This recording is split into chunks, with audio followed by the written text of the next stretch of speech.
a kind of dystopian fantasy of being the last person left alive, I guess. Traffic.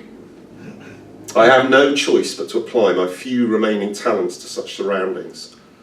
To others are left the crashing oceans, transgendered victims, soaring peaks. Ephemera on which lyricism never blunts its sparkling blade. Over me roll the low-acid clouds and their halogen tang, flare-lit tracks by smouldering slag heaps, perilous walkways over rivulets of black and foam.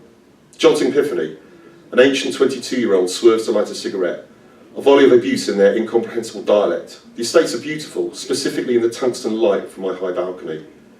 Each platonic solid is replicated within the various groups of symmetry, encouraging untethered memories of molecular orbital theory. Sexual matters are complicated. In theory there are prostitutes, but exchange is limited to comestible or market-garden products.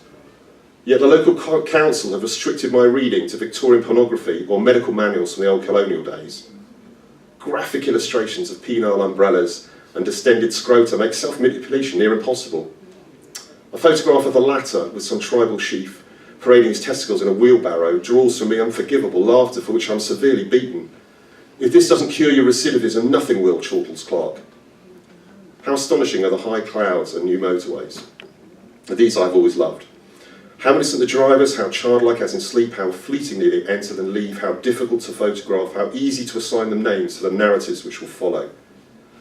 How certain are their colour-coded messages promising liberation. Ballard detailed carnage, then copulation, yet I smile contented with their endless passage and softly surprising susurration. 2 years from my arrival, Clark drives me round the network.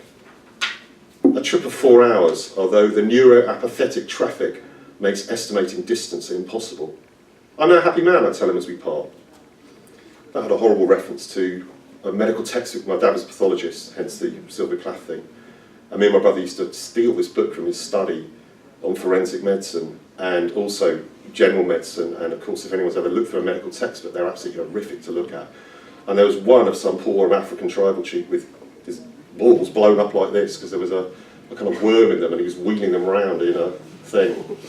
So that's the reference there, I'm afraid. As